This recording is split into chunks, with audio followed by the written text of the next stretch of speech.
Un rayo de luz azul descendió del cielo y tocó el altar en el momento exacto en que el pan fue elevado. Ante cientos de fieles, un joven guardia suizo rompió 518 años de protocolo inquebrantable y se arrodilló. No por error, no por debilidad, sino porque escuchó una voz que nadie más oyó. ¿Qué ocurrió realmente en esa misa? ¿Fue una coincidencia, un truco de luz, o algo mucho más profundo? ¿Por qué un simple soldado fue llamado por el Papa, en secreto, durante meses antes de su muerte? Y lo más inquietante, ¿qué contenía el cuaderno que el pontífice le dejó como legado personal? Esta no es una historia sobre religión. Es una historia sobre valor, conciencia y fe vivida en silencio. Una historia real que el Vaticano jamás planeó que se hiciera viral. Quédate hasta el final, porque lo que estás a punto de descubrir podría cambiar para siempre la manera en que entiendes la fe. Déjanos tu comentario. ¿Tú también te habrías arrodillado? Suscríbete al canal para más relatos que revelan lo que muchos callan. Y ahora, volvamos al principio. Porque todo comenzó mucho antes de aquel rayo de luz, en una cabaña perdida entre las montañas del Tirol. En las laderas cubiertas de nieve del Tirol austríaco, donde el invierno parecía eterno y el silencio de las montañas lo envolvía todo, creció un niño llamado Matías Orff. Su casa no era más que una cabaña de piedra y madera, levantada por su padre con manos callosas y corazón cansado. La pobreza no era una palabra que se pronunciara, era simplemente el aire que se respiraba. Pero si había algo que nunca faltó en aquel hogar fue la fe, esa fe sencilla y robusta como los muros de la parroquia donde su madre encendía una vela cada noche, incluso cuando ya no había pan en la mesa. Matías tenía apenas 8 años cuando la tragedia lo marcó para siempre. Fue una mañana de enero, con el cielo aún oscuro y las campanas de la iglesia apenas despertando al valle. Su madre, una mujer de rostro sereno y manos siempre ocupadas en coser o en rezar, no despertó. Murió de un fallo cardíaco mientras dormía, sin una queja, sin una despedida. Aquel día, el niño que había corrido entre pinos soñando con ser explorador, dejó de ser niño. No fue tanto el dolor, que era profundo, sí, sino el vacío. Un silencio helado se instaló en su pecho, y solo encontró consuelo en el mismo lugar donde ella encontraba paz, el altar. Esa misma tarde, mientras los adultos murmuraban condolencias, Matías se arrodilló solo frente a la imagen del Cristo crucificado en la capilla del pueblo. Nadie lo escuchó, pero allí hizo una promesa que nunca olvidaría. Si no puedo protegerla a ella, entonces protegeré a quienes llevan la luz al mundo. Esa frase, tan ingenua en boca de un niño, sería la semilla de todo lo que vendría después. Durante los años siguientes, Matías se convirtió en un joven reservado, pero intensamente observador. Mientras otros adolescentes hablaban de motos o de fiestas, él memorizaba salmos y estudiaba mapas antiguos. Su padre, que trabajaba como jardinero en un monasterio benedictino, lograba de vez en cuando traer libros que los monjes descartaban, tratados de teología, crónicas medievales, incluso un manual en latín sobre el arte de la vigilancia papal en el siglo XVI.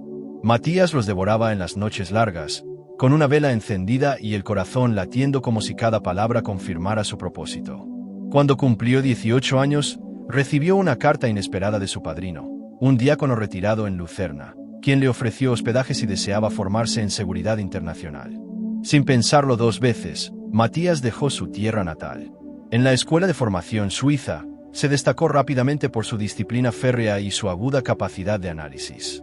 No era el más fuerte ni el más rápido, pero ningún otro cadete tenía su temple silencioso, su mirada firme ni esa convicción casi mística de que su vida tenía un propósito más allá de lo visible.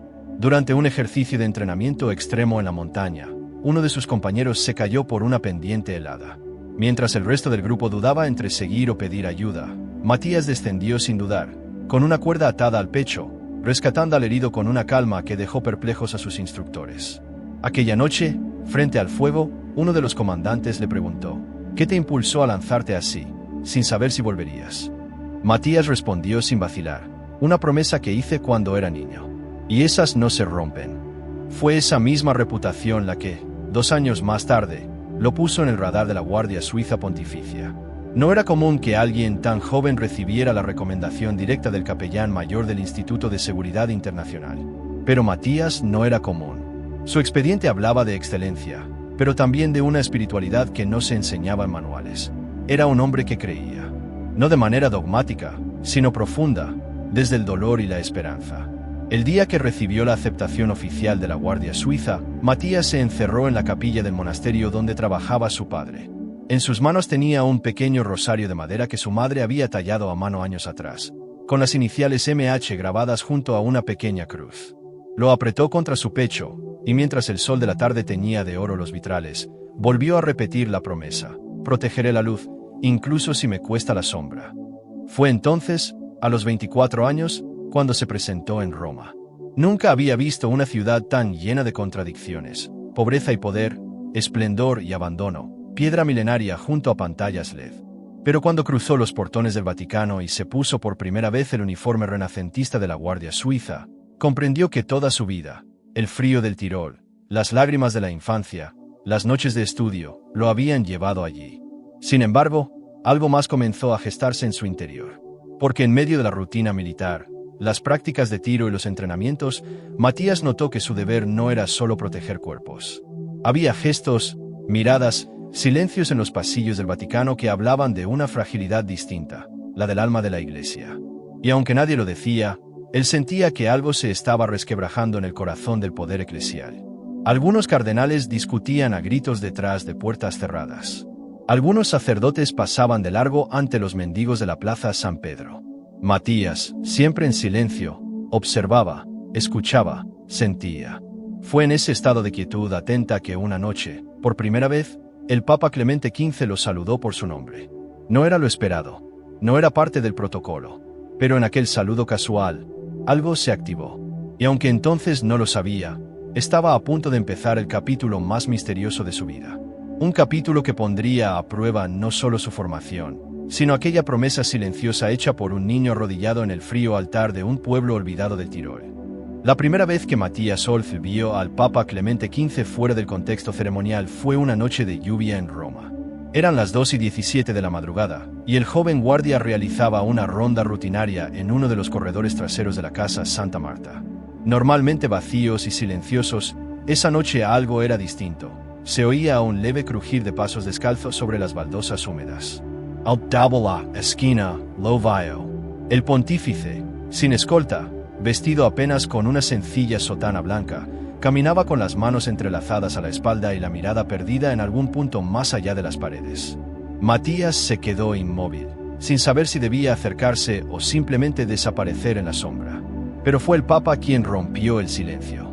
Tú tampoco puedes dormir, hijo mío. No hubo protocolo, ni reverencias, ni órdenes. Solo una pregunta cargada de humanidad. Estoy de guardia, su santidad, respondió Matías, con una voz más firme de lo que sentía por dentro. El Papa sonrió levemente, como quien recuerda un chiste que ya no quiere contar, y lo miró con una ternura cansada. Entonces me acompañas, al menos hasta que el sueño nos alcance. Así comenzó una serie de encuentros nocturnos que, aunque breves, transformaron la vida de Matías. No fue un acuerdo formal. No había agenda, ni horas pactadas. Simplemente, cuando el turno de Matías coincidía con una de esas noches en que el Papa no podía dormir, lo cual ocurría más seguido de lo que muchos imaginaban, ambos se encontraban en aquel pasillo o en el pequeño jardín interior. Clemente llevaba siempre una taza de mate tibio, a veces un cuaderno en blanco. Matías, su labarda colgada al hombro, pero los sentidos abiertos. Al principio hablaban poco.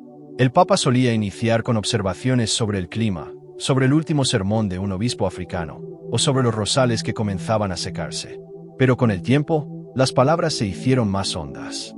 Clemente hablaba de sus años como arzobispo en Buenos Aires, de los barrios olvidados, de los abrazos a niños marcados por la pobreza y la indiferencia. Hablaba con la cadencia de quien ha vivido más de lo que ha dicho y ha callado más de lo que ha escrito. Una noche, sin previo aviso, le preguntó a Matías: ¿tú crees que aún podemos salvar la Iglesia? El joven vaciló. ¿Salvarla de qué? Su santidad. De sí misma, murmuró el Papa, bajando la mirada. Ese fue el tono de muchas de sus conversaciones. No era un pontífice pontificando, era un anciano con la carga del mundo sobre los hombros, confesándose a un testigo inesperado. Hablaba de la burocracia que lo asfixiaba, de los silencios incómodos de sus hermanos cardenales, del miedo que sentía al ver cómo la fe se disfrazaba de poder y cómo el mensaje del Evangelio se usaba como arma en vez de puente. Pero también hablaba de esperanza, de niños que rezaban con los ojos cerrados y las manos sucias, de mujeres que lo detenían en la calle para bendecirle, no por lo que era, sino por lo que representaba. Hablaba de la compasión como un deber más que como una virtud. Matías escuchaba. A veces preguntaba, pero sobre todo guardaba. Guardaba en su memoria cada palabra, cada pausa, porque intuía, aunque no lo decía, que aquellos encuentros eran un privilegio que nadie más tenía. Que allí, en la sombra del poder, se encontraba la fragilidad más honesta del hombre que llevaba el anillo del pescador. Un momento en particular quedó grabado para siempre. Era una noche especialmente fría. El Papa, con una bufanda de lana tejida a mano, observaba la lluvia golpeando el ventanal. Sin volverse, dijo: «¿Sabes cuál es la mejor manera de protegerme, Matías?». El joven enderezó su postura, esperando una instrucción táctica. Pero el Papa continuó: «Protege lo que representamos, no lo que somos». Matías no respondió. Solo bajó la mirada. Cualquiera puede defender un cuerpo. Tú estás llamado a proteger un mensaje. Que el poder verdadero es el servicio. Que la tradición sin compasión es letra muerta. Ese fue el momento en que Matías comprendió la dimensión real de su misión. No se trataba de cuidar un templo, ni una figura, ni una ceremonia. Se trataba de encarnar, con cada gesto, lo que la Iglesia prometía pero a veces olvidaba cumplir. En otra ocasión, Clemente le compartió un secreto que lo dejó sin aliento. «He tenido una visión», dijo. Matías lo miró, sorprendido. «Después de mi muerte, habrá una señal. Y no todos la verán. Pero tú sí lo harás». Era una frase misteriosa, casi poética, que el joven no entendió en ese momento. Pero la forma en que fue dicha, la mirada intensa del Papa, como si estuviera viendo a través del tiempo, hicieron que se le erizara la piel. Aquella misma noche, el Papa le regaló una pequeña medalla de San Damián, desgastada por los años. «Fue de mi abuela», explicó. «Me la dio cuando ingresé al seminario. Ahora es tuya». Matías no se atrevió a preguntar por qué. Solo la guardó en el interior de su chaqueta, justo sobre el corazón. Lo que Matías no sabía es que cada una de esas noches estaba escribiendo, sin saberlo, las primeras líneas de una historia que el mundo entero llegaría a conocer. Y que en el silencio de esos pasillos se estaba gestando no solo una amistad improbable, sino una lealtad tan profunda que lo llevaría, muy pronto, a enfrentar el mayor dilema de su vida. El noveno día del novenario en honor al Papa Clemente XV amaneció con una calma inusual sobre Roma. El cielo, de un azul casi translúcido, parecía contener la respiración junto con los miles de fieles que comenzaban a llenar las calles alrededor de la Basílica del Pilar, donde se celebraría la última misa. Era 18 de junio, y el reloj del Vaticano marcaba exactamente las 6:45 de la mañana cuando Matías Olf abrió los ojos con el corazón latiéndole fuera del pecho. Había tenido un sueño. No uno de esos que se disuelven apenas uno despierta, sino de esos que se aferran a la conciencia como si fueran más reales que el día mismo. En él, el Papa Clemente no era el anciano de los últimos meses, encorvado por la enfermedad, sino un hombre vigoroso, con el rostro iluminado por una paz extraña. Vestía una túnica blanca sencilla y caminaba descalzo por un jardín cubierto de neblina. En sus manos sostenía una sola flor, una rosa de un azul profundo, de un color imposible. «Estaré presente mañana», dijo Clemente con una voz que no resonaba en los oídos, sino en el pecho. «¿Cómo, su santidad?», preguntó Matías, sin saber si hablaba en voz alta o solo pensaba. «Observa con atención», respondió el Papa, antes de girarse y perderse entre los arbustos cubiertos de rocío. Matías se incorporó en su cama con una sensación de vértigo. No era un hombre supersticioso. Su entrenamiento militar le había enseñado a confiar en los hechos, en las señales concretas. Pero algo en ese sueño, en la mirada del Papa y en esa rosa azul, que jamás había visto en la vida real, lo conmovió de una manera inexplicable.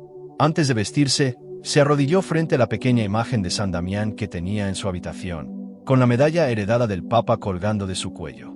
No pidió nada. Solo cerró los ojos y repitió una frase que había escuchado muchas veces en aquellas noches secretas. «Verás lo eterno en lo sencillo». La misa comenzó a las 10:30. Matías fue asignado a la guardia de honor, lo que le permitió ubicarse justo a unos metros del altar mayor. Desde allí, podía observar todo: los movimientos de los cardenales, las lágrimas silenciosas de algunos peregrinos, el temblor de las velas que adornaban la nave central. La basílica estaba llena hasta los pasillos laterales. Delegaciones diplomáticas de más de 30 países, periodistas, religiosos y laicos.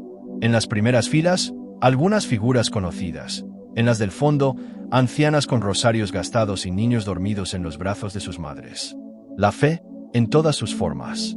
Durante las lecturas, un fenómeno llamó la atención de Matías: la luz. Un rayo del sol, filtrado por uno de los vitrales del lado este, comenzaba a desplazarse lentamente sobre el suelo de mármol. Era algo natural, sí, pero había una cualidad extraña en esa luz: su intensidad, su dirección, la forma en que parecía buscar algo. No era la primera vez que la luz entraba así, pero esta vez había algo diferente. El color era más puro, casi translúcido. Una mujer detrás del murmuró: ¿lo ves? Parece una guía. El corazón de Matías latía con fuerza creciente. La homilía del cardenal se centraba en la vida del Papa Clemente, pero también en su legado. Nos enseñó que la Iglesia no es una estructura de mármol, sino un fuego que arde en los corazones humildes, decía. Matías cerró los ojos por un instante y recordó aquella noche en que Clemente le dijo que la compasión es la única doctrina que no necesita dogma. Entonces, la luz se detuvo. Se posó exactamente sobre el borde del altar, justo cuando el cardenal alzaba el pan para la consagración. Un murmullo se extendió entre los asistentes como una ola silenciosa. La atmósfera se volvió densa. Matías sintió un cosquilleo recorrerle la columna. Sus manos, enguantadas, apretaron con más fuerza la empuñadura de su alabarda. Y fue ahí, en ese instante preciso, cuando sucedió algo imposible de explicar. Un aroma a rosas llenó el aire. No a cualquier rosa, era el mismo aroma del sueño. Una fragancia suave pero penetrante, que no venía de las flores blancas del altar. No había rosas azules allí. Y sin embargo, Matías sabía, con la certeza que no se discute, que ese aroma era el mismo que envolvía el jardín onírico donde había visto al Papa. El joven guardia tragó saliva. Miró hacia el altar y la luz ahora parecía más densa, casi sólida, como una columna etérea que conectaba el cielo con la tierra. Se preguntó si los demás también lo notaban. Pero cuando giró ligeramente la cabeza, vio a una niña de unos 8 años, sentada en los brazos de su madre, que lo miraba fijamente. La niña asintió con la cabeza. Solo una vez. En ese momento, Matías supo que el sueño no había sido solo una visión. Era un aviso. Una llave. El cardenal elevó el cáliz. La luz azul, sí, azul, se intensificó, bañando el oro del cáliz como si quisiera grabar ese momento en la historia. Matías sintió que todo su cuerpo respondía a una presencia que no era visible, pero que era más real que cualquier otra cosa que hubiera sentido antes. Y entonces, sin saber cómo, lo escuchó. Una voz. No venía del altar, ni de su mente. Era como un eco dentro de su pecho. Observa con atención. Era la voz del Papa. Y con esa frase, todo lo que había creído saber sobre la fe, sobre su deber, sobre su promesa, comenzó a temblar desde dentro. Porque en ese instante, Matías comprendió que algo sagrado, algo que escapaba a las normas, a los protocolos, a la lógica, estaba sucediendo frente a él. Y que su próximo gesto podría marcar el inicio de una nueva historia. O el final de todo lo que conocía. La consagración había comenzado, y el silencio dentro de la Basílica del Pilar era tan profundo que cada respiración parecía una oración. El cardenal, sosteniendo el pan eucarístico, tenía las manos ligeramente temblorosas, pero su voz sonaba clara al pronunciar las palabras rituales. Matías, firme en su puesto, apenas podía contener el torbellino de sensaciones que le recorrían el cuerpo. La luz seguía allí, suspendida sobre el altar como una llama que no quemaba, pero que sí purificaba. Entonces ocurrió. Cuando el cardenal alzó la hostia, la luz que antes parecía blanca se tornó claramente azul. No un azul común, sino un tono imposible de describir con palabras. Era como si concentrara el cielo de la infancia, el reflejo de un lago tranquilo y la última lágrima de alguien que ha amado demasiado. La hostia, en el aire, brilló como si contuviera una chispa de otro mundo. Y en ese instante exacto, algo aún más inexplicable sucedió. Matías sintió un cambio en el aire. El incienso, que hasta entonces había flotado como una niebla litúrgica suave, se volvió más denso. Un aroma distinto comenzó a mezclarse con la mirra y el copal. No era floral, ni especiado, sino claramente reconocible. El perfume de una rosa azul. No había duda. Era el mismo aroma del sueño. El mismo que había sentido al despertar esa mañana. El mismo que, según su intuición, jamás había existido en la naturaleza. Parpadeó, tratando de asegurarse de que sus sentidos no lo estaban traicionando. Miró al cardenal. Este seguía con la mirada fija en el cuerpo de Cristo elevado.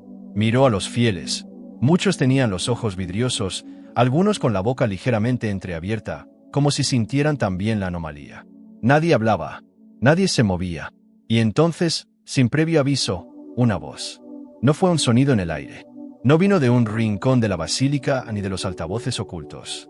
Fue una vibración interna, una certeza sonora que solo podía sentirse en lo más profundo del pecho. Una voz cálida, pausada, inconfundible.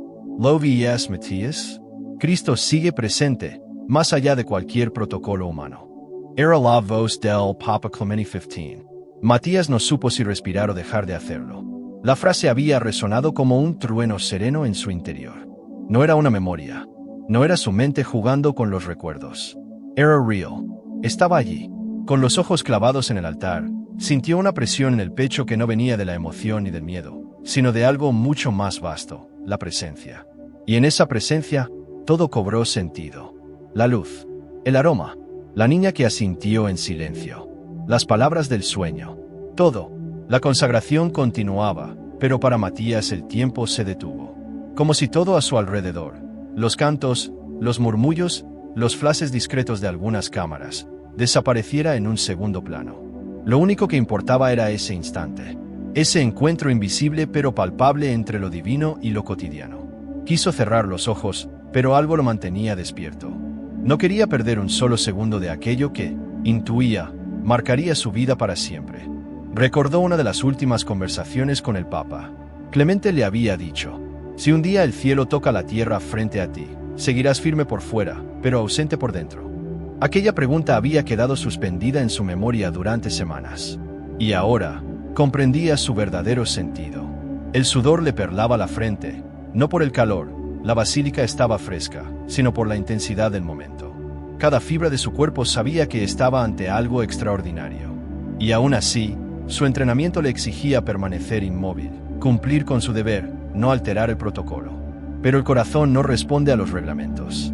La luz seguía allí, azul, viva, casi vibrante, bañando no solo el altar, sino ahora extendiéndose unos centímetros hacia adelante, como si respondiera a una voluntad silenciosa, como si supiera que alguien estaba a punto de tomar una decisión. Matías recordó a su madre. Recordó su promesa de niño frente al altar del pueblo. Protegería la luz, aunque le costara la sombra. Y ahora esa luz estaba aquí, delante de él, pidiéndole algo sin palabras, pero con toda la fuerza de la eternidad. Otra vez, la voz resonó en su interior. No temas. No es desobediencia. Es reconocimiento. El guardia tragó saliva, y por un momento, pensó en lo que significaría moverse. Rompería un protocolo intacto desde hace más de 5 siglos. Sus superiores lo observarían con desdén. Tal vez sería expulsado. Tal vez todo lo que había construido se desmoronaría en segundos. Pero también pensó en Clemente, en sus palabras, en las noches compartidas, en la rosa azul. Y entonces entendió, su lealtad no era al mármol ni al uniforme. Era al mensaje, a aquello que sobrevivía incluso cuando todo lo demás se desmoronaba. La fe verdadera no se demostraba con rigidez, sino con entrega. Su mano derecha tembló apenas. No lo suficiente para que los demás lo notaran, pero sí lo suficiente para que él supiera que algo en su interior ya había cambiado. El momento de actuar estaba cerca. Lo sentía, lo sabía, y aunque aún no había movido un solo músculo, en su interior ya había cruzado un umbral. Porque entendía, con claridad total, que lo que ocurría en ese momento no se repetiría jamás. Y que si quería ser fiel a esa promesa silenciosa hecha tantos años atrás, tendría que hacer lo impensable. La luz, como en un suspiro, pareció asentir. Y en ese gesto silencioso del universo, Matías Oldfield comprendió que el milagro no era solo la luz azul. El verdadero milagro era reconocerla. 3 segundos. Ese fue el tiempo exacto que Matías Oldfield tardó en decidir lo que su alma ya había decidido antes que su cuerpo. En esos 3 segundos, toda su vida desfiló frente a él como un río que, en lugar de llevarlo, lo empujaba hacia una sola orilla. Recordó las manos de su madre rezando bajo la lluvia, la promesa que hizo de niño frente al altar frío del Tirol, la voz del Papa Clemente murmurando en la penumbra de Santa Marta, y la rosa azul del sueño que, de algún modo, ahora parecía habitar dentro de él. La luz azul seguía allí, suspendida como una respuesta esperando la pregunta correcta. El cardenal terminaba la oración de la consagración, y el pan elevado brillaba con un resplandor que no se explicaba por ninguna ley física. Todo lo visible decía mantente firme, pero todo lo sagrado, todo lo invisible, le gritaba otra cosa, inclínate. El cuerpo de Matías vibraba por dentro, aunque por fuera mantenía la compostura entrenada durante años. Era el guardia perfecto, uniforme impecable, espalda recta, mirada fija. Pero en ese momento, algo en su interior, más antiguo que su uniforme, más profundo que el mármol bajo sus pies, se rompió. Y entonces, lo hizo. Bajó lentamente su alabarda, con un movimiento tan medido que casi parecía parte del ritual. La colocó en posición vertical junto a su pierna, asegurándose de no dejarla caer. Luego, sin mirar a nadie, sin pedir permiso, sin esperar aprobación, se arrodilló. El sonido de la rodilla al tocar el suelo fue casi imperceptible, pero en el corazón de quienes lo presenciaron, retumbó como un trueno. No era solo un gesto. Era una grieta, una ruptura en la línea del tiempo. 100, tal vez 200 pares de ojos se giraron hacia él. Algunos con incredulidad, otros con temor, otros, los menos, con una chispa de esperanza. Porque lo que Matías había hecho no era un error táctico ni una falta menor. Había quebrado, sin violencia, una norma que se había mantenido intacta durante 518 años, la regla sagrada de inmovilidad absoluta durante las ceremonias litúrgicas. Desde su puesto al fondo, el teniente Gunther Meyer entrecerró los ojos. Su mandíbula se tensó. En sus 22 años de servicio jamás había presenciado una transgresión semejante. Sus puños se cerraron al costado del cuerpo. Estaba a punto de intervenir cuando, en un instante inesperado, la luz azul pareció extenderse, como un aliento silencioso, envolviendo el cuerpo arrodillado de Matías. El movimiento no fue dramático. Fue sutil, casi íntimo, pero suficiente para detenerlo. Los labios de Matías, ya en oración, se movieron con lentitud. Señor mío y Dios mío. Era la misma frase que, según el Evangelio, pronunció Tomás al ver a Cristo resucitado. No era un acto calculado. No era una frase aprendida. Era una confesión, una rendición. El cardenal sobre el altar tembló por un instante. No por miedo, sino por la belleza brutal de lo que estaba viendo. Continuó con la misa, pero su mirada descendió brevemente hacia el joven guardia. Un suspiro invisible pareció recorrer las bancas, como si todos hubieran contenido el aliento sin saberlo. Una mujer mayor, sentada cerca del altar, se cubrió la boca para no sollozar. Era argentina. Había conocido al Papa Clemente cuando aún era un sacerdote joven en Villa 21. Él lo sabía, murmuró, él sabía que pasaría esto. Y, sin embargo, no todos reaccionaron con ternura. Un obispo alemán frunció el ceño, como si el gesto de Matías fuera una ofensa más que una adoración. Otro, un cardenal norteamericano, comenzó a anotar algo frenéticamente en su libreta. El lenguaje del poder no siempre entiende el lenguaje del alma. Pero Matías no veía nada de eso. Estaba allí, de rodillas, con las manos unidas, como si cada lágrima que descendía por su mejilla lavara no solo su rostro, sino una historia entera de tradiciones vacías. En su mente, una sola frase volvía una y otra vez: la tradición sin amor es letra muerta. Y mientras el cardenal alzaba el cáliz, también bañado por la luz azul, el silencio dentro de la basílica se volvió casi sobrenatural. Era como si las piedras mismas contuvieran la respiración. Como si el cielo hubiera descendido por unos segundos, no en forma de milagro pirotécnico, sino en un simple gesto humano, una rodilla en el suelo. Desde su puesto, el teniente Meyer lo observaba. Lo que vio ya no era una falta. Era otra cosa, un acto que no encajaba en ningún reglamento, pero que tampoco podía ser ignorado. Por un momento, recordó su propia juventud, su primera misa, la vez que sintió algo en el pecho y decidió ignorarlo. Y ahora, frente a ese joven arrodillado, comprendía lo que él mismo había perdido. Al terminar la consagración, la luz comenzó a disiparse lentamente, como una llama que ha cumplido su propósito. Matías no se levantó enseguida. Permaneció allí, con la frente inclinada, sabiendo que el momento no le pertenecía a él. Le pertenecía a todos. Lo que acababa de hacer no tenía vuelta atrás. No había marcha atrás cuando se rompe un silencio de más de 5 siglos. Pero tampoco había remordimiento. Porque en lo más profundo de su ser, Matías Olzil sabía que su gesto no había sido una rebelión, sino una reverencia. No una ruptura, sino una revelación. Y aunque aún no lo sabía, Su acto silencioso estaba a punto de poner en movimiento algo que cambiaría para siempre la historia de la iglesia. La misa había terminado con una solemnidad tan espesa que parecía que nadie quería dar el primer paso para romperla. Los cardenales se retiraban en procesión, los fieles comenzaban a murmurar con emoción contenida, y las cámaras de televisión apagaban sus luces lentamente, como si respetaran el peso de lo ocurrido. Pero para Matías Orff, la verdadera prueba apenas comenzaba. El teniente Gunther Meyer, su superior directo, se acercó sin mirarlo directamente. Con voz baja, casi susurrada pero cargada de autoridad, pronunció 3 palabras: a mi oficina. Ahora. Matías asintió con una leve inclinación de cabeza. Sabía lo que venía. Sabía que ningún gesto, por más puro, por más santo que pareciera, quedaba exento de consecuencias en una institución donde la forma era casi tan importante como el fondo. Caminó detrás del teniente por los pasillos de piedra mientras el eco de sus pasos se mezclaba con el sonido lejano de los últimos cantos. La oficina del teniente Meyer era un espacio sobrio, casi monástico. Las paredes revestidas en madera oscura, una cruz de hierro forjado colgando sobre el escritorio, y una sola ventana que apenas dejaba entrar la luz de la tarde. Todo allí hablaba de orden, de disciplina, de una vida dedicada a mantener el equilibrio entre la fe y la obediencia. Meyer cerró la puerta con un golpe seco. No alzó la voz. No hacía falta. Explíquese, cabo Orff, dijo, sin sentarse.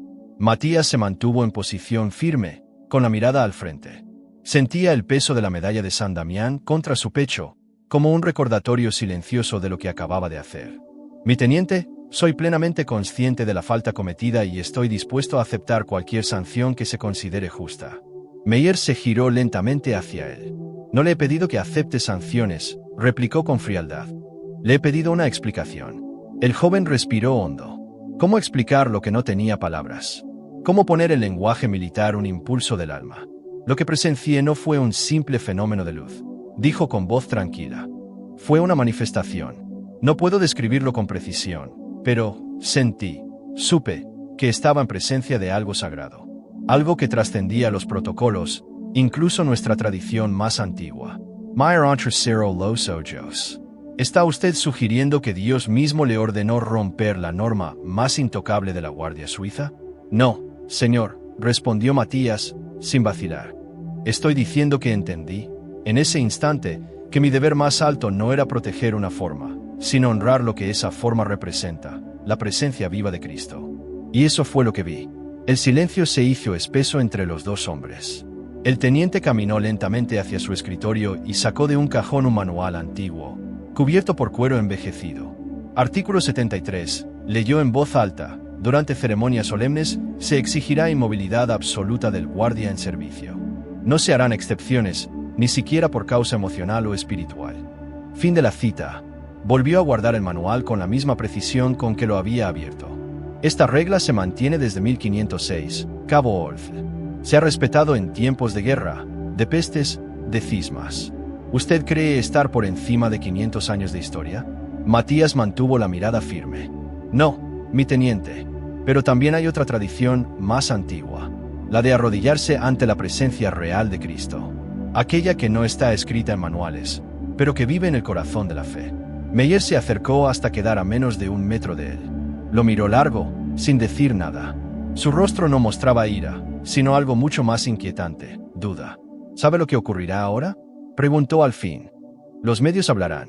Las redes sociales estarán inundadas de imágenes. Algunos dirán que fue un milagro. Otros lo llamarán un montaje. Usted será visto como un héroe o como un hereje. ¿Está preparado para eso? Matías bajó la vista por un instante, no por vergüenza, sino por humildad. Lo sé, señor. Pero hay momentos en que uno debe elegir entre honrar la letra de la tradición o su espíritu. El Papa Clemente me enseñó eso. Entonces ocurrió algo inesperado. El teniente caminó hacia la ventana y la abrió apenas unos centímetros. Afuera, la plaza del Pilar comenzaba a llenarse de fieles que aún comentaban lo sucedido. Se oían cantos, oraciones, flashes de cámaras. La historia ya había comenzado a tomar vida propia. Tengo que confesarle algo, cabo, dijo Meyer, aún mirando hacia afuera. Cuando vi ese rayo de luz expandirse hacia usted, después de que se arrodilló, por un instante, yo también sentí algo. Algo que no puedo explicar. Se giró lentamente y se apoyó contra el marco de la ventana. El Papa Clemente y yo no siempre estábamos de acuerdo, continuó. Él rompía esquemas. Yo los protegía. Él hablaba de compasión, yo, de estructura. Pero hoy, por primera vez, sentí que tal vez tenía razón en algunas cosas. La voz del teniente se quebró, apenas perceptiblemente. Luego se enderezó. No habrá sanción oficial, Cabo Orth. Pero debe saber que su vida en esta institución no será la misma. Algunos lo admirarán, otros lo odiarán. Su verdadero desafío comienza ahora. Matías asintió, con gratitud silenciosa. Comprendía perfectamente el peso de esas palabras. Pero Meyer no había terminado. El cardenal decano ha solicitado que usted forme parte de la Guardia Interior durante el cónclave. Es un honor que nunca antes se ha concedido a alguien de su rango. Matías alzó las cejas, sorprendido. ¿El cónclave, señor? Meyer le entregó un sobre cerrado, con el sello del Vaticano. Parece que el Papa dejó instrucciones antes de morir. Y mencionó su nombre. Durante unos segundos, ambos hombres se miraron, ya no como superior y subordinado, sino como dos testigos de algo que los había superado. El juicio había terminado, pero el verdadero camino, para Matías, apenas comenzaba. Esa misma tarde, cuando el sol comenzaba a dorar las cúpulas de Roma y las campanas de la Basílica del Pilar aún resonaban en los corazones de los fieles, Matías fue convocado con urgencia a la residencia de Santa Marta. No era común que un cabo de la Guardia Suiza recibiera una citación directa de la Secretaría del Vaticano, y mucho menos después de un acto que, aunque no sancionado, seguía siendo profundamente polémico. Cuando llegó, fue conducido por un asistente silencioso a una pequeña sala con muebles austeros pero impregnada de una atmósfera solemne. Allí lo esperaban 4 figuras imponentes: el cardenal decano, el cardenal Fernández y otros 2 purpurados de avanzada edad, cuyos rostros Matías solo había visto en transmisiones papales. Todos estaban de pie, como si se prepararan para algo que no podía hacerse sentado. El cardenal decano fue el primero en hablar. Su voz era grave, pero amable. Cabo Orth, dijo, le hemos llamado porque creemos que ha llegado el momento de compartir con usted algo que no muchos saben. Algo que el Santo Padre, el Papa Clemente XV, nos confió en privado hace exactamente un año. Matías no dijo nada. Solo asintió con una leve inclinación de respeto. Por dentro, sentía que su corazón quería escapar de su pecho. En aquella reunión, continuó el cardenal, el Papa nos habló de una visión. Dijo que, tras su muerte, Dios enviaría una señal. No nos dio detalles. Solo nos pidió que estuviéramos atentos durante la última misa del novenario, la que presidió el cardenal Fernández. Dijo que esa señal no sería espectacular a los ojos del mundo, pero que sería inconfundible para aquel que llevara el corazón preparado. El cardenal Fernández intervino entonces, con la emoción contenida apenas bajo la superficie. Lo extraordinario no fue solo la luz, ni el aroma, ni siquiera el silencio que se apoderó de la basílica, dijo. Lo extraordinario fue que, entre todos los presentes, solo uno tuvo el valor de reconocer ese momento por lo que realmente era, y actuar en consecuencia. Los otros cardenales asintieron en silencio. Fue entonces cuando uno de ellos, un filipino de rostro afable y voz templada, se adelantó un paso. El Papa nos habló de usted, dijo simplemente. Nos contó sobre las noches compartidas, sobre las conversaciones, sobre cómo encontró en un joven guardia suizo a alguien que entendía mejor el mensaje del Evangelio que muchos teólogos. El cardenal decano entonces se acercó con un pequeño paquete envuelto en papel marrón. Lo sostenía como si llevara dentro algo frágil y sagrado. Al entregárselo a Matías, sus palabras fueron: el Papa nos pidió que esto se lo diéramos a usted cuando el momento llegara. Y creemos que ha llegado. Matías, con manos temblorosas, desenvolvió el paquete. Lo que encontró dentro lo dejó sin aliento. Un cuaderno viejo, de tapas blandas, con el cuero desgastado por el uso. Al abrirlo, reconoció de inmediato la caligrafía del Papa Clemente. Eran sus pensamientos, sus oraciones, sus dudas, escritas con tinta azul y en ocasiones corrida por la humedad o las lágrimas. En la primera página, había una dedicatoria escrita con trazo firme, pero íntimo. Para Matías, quien me recordó que la fe verdadera a veces se encuentra en los lugares más inesperados. Que estas palabras te acompañen cuando yo ya no esté. Tu amigo, Clemente. Matías sintió que todo su cuerpo se estremecía. Aquellas páginas no eran un regalo. Eran un legado. Un testamento espiritual. Contenían reflexiones jamás publicadas, pensamientos que el Papa no había compartido con nadie más. En esas letras vivía su voz, su humanidad, su lucha interior por mantener viva la llama de la misericordia en una institución que a veces olvidaba su propio corazón. Pero no era todo. El cardenal decano retomó la palabra. «Hay algo más, hijo. Una decisión que el Papa dejó por escrito. En un documento sellado que solo abrimos esta mañana. El Santo Padre solicitó que usted, Matías Olfl, fuera designado como parte de la Guardia Interior durante el cónclave». Matías alzó la mirada, incrédulo. «¿Durante la elección del nuevo Papa?» «Sí», asintió el cardenal Fernández. «Y no como premio por lo ocurrido hoy, sino porque lo dispuso así. Como si hubiera previsto todo. Como si hubiera entendido, antes que todos, que usted estaría preparado para ver, cuando otros aún no pueden ver. Era un honor sin precedentes. Tradicionalmente, la Guardia Interior durante el cónclave estaba reservada a oficiales de más alto rango, con décadas de experiencia. Nunca antes un cabo había recibido tal designación. Y sin embargo, ahí estaba. Una indicación directa del pontífice fallecido. Una confirmación de confianza más allá de la muerte. Matías no supo qué decir. Solo cerró el cuaderno con delicadeza y lo sostuvo contra su pecho. Aquella noche, al regresar a su habitación, no durmió. Se sentó frente a la ventana, con el cuaderno abierto sobre las piernas. Y mientras leía las primeras páginas, donde el Papa hablaba de sus dudas, sus miedos, sus esperanzas, entendió que el verdadero cónclave no era solo el que elegiría al nuevo líder de la Iglesia. El verdadero cónclave era el que se libraba cada día en el alma de cada creyente. Entre la obediencia ciega y la fe viva. Entre la regla y el amor. Entre lo que se espera y lo que el corazón sabe que es verdadero. Las primeras imágenes comenzaron a circular apenas una hora después de la misa. No eran vídeos oficiales, ni transmisiones de los medios acreditados. Eran grabaciones de peregrinos anónimos, tomadas con teléfonos móviles, desde distintos ángulos de la basílica. Todas mostraban lo mismo. Un rayo de luz azul descendiendo con precisión casi milagrosa sobre el altar, el instante exacto en que Matías Olfl se arrodillaba, y los rostros estupefactos de los presentes, testigos de algo que escapaba a cualquier explicación convencional. En menos de 6 horas, las redes sociales convirtieron aquel instante en un fenómeno mundial. Algunos lo llamaron el milagro del Pilar. Otros, más escépticos, hablaron de manipulación lumínica, de efectos ópticos provocados por los vitrales. Los más cínicos insinuaban que todo había sido un montaje cuidadosamente orquestado por el Vaticano para reforzar su imagen.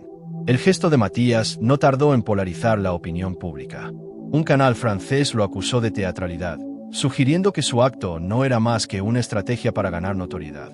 Un periódico británico, conocido por su línea crítica hacia la Iglesia, publicó un editorial titulado «Guardia o actor, cuando la devoción se vuelve espectáculo». En contraste, medios en Argentina, Polonia y Filipinas lo celebraban como un signo de esperanza. Un centinela que se arrodilló por todos nosotros, rezaba el titular de un popular diario latinoamericano. En las calles de Roma, las opiniones eran igual de divididas. Grupos de fieles dejaban flores en las puertas del cuartel de la Guardia Suiza, muchos de ellos con mensajes escritos a mano. «Gracias por ver lo que otros no vieron. Tu rodilla movió nuestros corazones». Pero también hubo quienes se congregaron con pancartas pidiendo respeto a la liturgia y la tradición. Una pequeña manifestación frente a la Plaza San Pedro llevó carteles que decían: «Sin orden, no hay fe y la emoción no reemplaza la obediencia». En los pasillos del Vaticano, la tensión era palpable. Algunos cardenales, incómodos con la atención mediática, pedían prudencia. «Estamos convirtiendo una misa de duelo en una novela popular», murmuró uno de ellos. Otro, más drástico, propuso que se revisara el reglamento de la Guardia Suiza para evitar futuros actos de protagonismo innecesario. Matías, mientras tanto, permanecía en silencio. No dio entrevistas, no hizo declaraciones. Pasaba la mayor parte del tiempo en los cuarteles, cumpliendo sus deberes con la misma disciplina de siempre, pero con una serenidad nueva en el rostro. Los demás guardias lo miraban con una mezcla de respeto, curiosidad y, en algunos casos, envidia. Una noche, mientras regresaba a su habitación, fue interceptado por un joven reportero italiano que logró entrar sin autorización. «Solo una pregunta», le rogó, con el micrófono temblando en la mano. «¿Se arrepiente de lo que hizo?» Matías lo miró con gentileza, pero con firmeza. «¿Arrepentirme de arrodillarme ante lo que creo sagrado? No, joven, no me arrepiento. Lo que vi, lo sentí de verdad». Y continuó caminando, sin añadir más. Dentro del Vaticano, algunos comenzaron a llamarlo en voz baja el centinela del milagro. El apodo se extendió entre peregrinos y turistas. Muchos comenzaron a preguntar por él durante sus visitas guiadas. Algunos incluso llegaban a la tienda de recuerdos pidiendo la estampa del guardia que se arrodilló. El Vaticano, al principio incómodo con el fenómeno, decidió mantener silencio oficial, esperando que el fervor se apagara con el paso de los días. Pero no ocurrió. Una cadena de televisión en Brasil transmitió un especial de 1 hora sobre los testigos del rayo azul, entrevistando a varios fieles que habían estado presentes en la misa. Todos coincidían en lo mismo: habían sentido algo distinto, algo que los conmovió más allá de las palabras. Una señora mayor afirmó entre lágrimas: fue como si Dios nos dijera, aún estoy aquí, pero necesito que ustedes lo reconozcan. En medio de esa efervescencia espiritual, también surgieron tensiones más profundas. Un sector de la curia, liderado por un cardenal alemán de línea ultraconservadora, presentó un informe interno criticando la romantización del gesto y advirtiendo que permitir excepciones al protocolo sentaría un precedente peligroso. Se hablaba de reeducar a la guardia, de recuperar el control simbólico de los rituales. Pero el cardenal Fernández, ahora con mayor influencia por su cercanía al difunto Papa, se mantuvo firme. La tradición que no respira con el corazón se convierte en una jaula, dijo en una reunión privada. Matías no rompió la liturgia. Nos recordó su sentido. Mientras tanto, en la habitación de Matías, el cuaderno del Papa Clemente descansaba sobre su escritorio. Cada noche, antes de dormir, leía 1 o 2 páginas. En una de ellas, escrita con tinta corrida por lo que parecían lágrimas, el Papa había dejado una frase: el mundo temerá a los gestos que no entiende, pero el alma sabe cuando está frente a la verdad. Y si alguien se arrodilla por amor, no lo levantes. Acompáñalo. Esa frase se convirtió en su escudo interno durante los días más difíciles. En la víspera del cónclave, un grupo de jóvenes seminaristas le pidió a Matías que hablara con ellos. Querían saber cómo había sido, qué había sentido. Él dudó, pero accedió. No dio una lección. No habló de teología. Solo les dijo algo sencillo: a veces, lo más difícil no es ver a Dios. Es atreverse a reconocerlo cuando nadie más lo hace. Y entonces comprendieron que el milagro no había terminado. Estaba comenzando a multiplicarse, como un eco que, en vez de apagarse, crecía más fuerte con cada conciencia que se abría al misterio.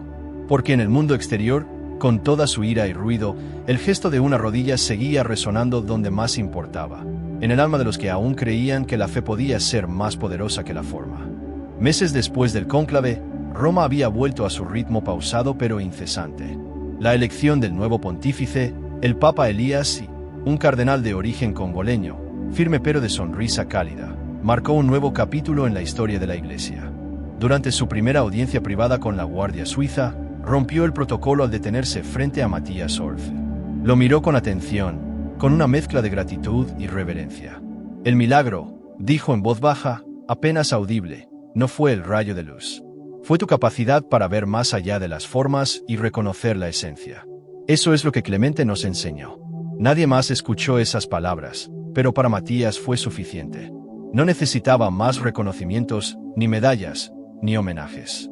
Porque algo había cambiado en él, no desde que se arrodilló, sino desde el instante en que entendió que la fe auténtica no pide permiso para manifestarse. Externamente, su vida parecía la misma. Seguía montando guardia con la misma disciplina. Seguía vistiendo el mismo uniforme con los colores vibrantes del Renacimiento. Seguía saludando con precisión a los cardenales al pasar. Pero quienes lo conocían sabían que algo en su mirada se había transformado. Había una serenidad nueva, una especie de paz profunda que no se fingía. Era la paz de quien ha visto lo invisible y ha respondido sin miedo. El cuaderno del Papa Clemente se convirtió en su tesoro más preciado. Cada noche, antes de dormir, abría unas páginas. No lo leía como quien busca sabiduría teológica, sino como quien escucha a un viejo amigo. Las palabras del Papa, escritas con puño tembloroso y tinta a veces corrida por lágrimas, hablaban de humanidad, de dudas, de amor por los últimos. Había anotaciones espontáneas, pensamientos que rozaban lo poético, y oraciones nacidas del cansancio y la esperanza. Una noche en particular, Matías leyó una línea que lo conmovió hasta las lágrimas. La santidad no consiste en hacer cosas extraordinarias, sino en hacer cosas ordinarias con un amor extraordinario. Quien custodia con ternura, transforma el mundo. Esa frase se convirtió en su lema. No la proclamó en público, No la imprimió en carteles. Simplemente la vivió, día tras día, en cada gesto. Los nuevos reclutas de la Guardia Suiza pronto comenzaron a escuchar su historia. Al principio, como una anécdota entre compañeros. Después, como una lección silenciosa. Ya no bastaba con enseñarles a marchar con precisión o a empuñar la alabarda con firmeza. Ahora también aprendían sobre ese instante en el que uno debe elegir entre quedarse rígido o dejarse tocar por lo sagrado. Y siempre, en esas sesiones informales, alguien preguntaba, ¿y qué pasó con la luz? ¿Alguien pudo explicarla? La respuesta era siempre la misma. Las cámaras la captaron, los científicos la estudiaron, pero nadie pudo explicarla del todo. Y quizá nunca deban hacerlo, porque hay cosas que no se explican, solo se reconocen. La historia de Matías cruzó fronteras. En Latinoamérica, África y Asia, muchos comenzaron a enviar cartas al Vaticano, no para pedir milagros, sino para compartir sus propias pequeñas revelaciones. Historias de madres que volvían a rezar con sus hijos, de jóvenes que volvían a mirar al cielo sin vergüenza, de sacerdotes cansados que redescubrían la belleza de su vocación. Y así, sin proponérselo, Matías se convirtió en símbolo, no de rebeldía, sino de fidelidad a lo esencial, no de espectacularidad, sino de profundidad, no del guardia que rompió el protocolo, sino del centinela que supo reconocer el momento exacto en que Dios tocaba la tierra. Una tarde, mientras caminaba por los jardines del Vaticano en uno de sus escasos momentos de descanso, se cruzó con una monja anciana de acento argentino. Lo saludó con una sonrisa, como si lo conociera desde siempre. Clemente hablaba mucho de vos, le dijo con cariño. Siempre decía que un día, cuando él ya no estuviera, alguien haría lo correcto, sin que nadie se lo pidiera. Y que ese alguien no llevaría mitra, ni anillo, ni báculo. Llevaría una armadura, pero también un corazón despierto. Matías no respondió. Solo sonrió y siguió caminando, con el cuaderno contra el pecho. Porque había entendido que el milagro no fue solo la luz azul. Fue cada persona que, desde entonces, decidió arrodillarse de nuevo. No ante un altar de mármol, sino ante la vida misma. Ante el dolor del otro, ante la belleza que pasa desapercibida, ante el susurro de lo sagrado que, a veces, se cuela entre lo cotidiano. Y ese eco, el eco del milagro, no dejó de resonar. Hoy, si visitas Roma y te detienes frente a la Basílica del Pilar, puede que encuentres peregrinos que aún preguntan por él. Puede que veas a turistas buscando la estatua del guardia del milagro, aunque no existe tal escultura. Pero si prestas atención, si cierras los ojos por un instante, puede que sientas algo. No un rayo de luz, no un perfume extraño, sino una certeza, que hay personas que aún creen, que aún se arrodillan, que aún custodian el amor con gestos simples. Y si esta historia tocó tu corazón, si te recordó lo que también late en tu interior, suscríbete a este canal y únete a esta comunidad de centinelas de la fe. Aquí, cada semana, compartimos relatos que, como el de Matías, nos invitan a mirar más allá de lo visible y a escuchar ese eco profundo que nos recuerda quiénes somos. Porque en un mundo lleno de ruido, a veces lo único que necesitamos es una historia como esta. Para volver a creer, para volver a arrodillarnos, y para recordar que lo invisible siempre está más cerca de lo que creemos.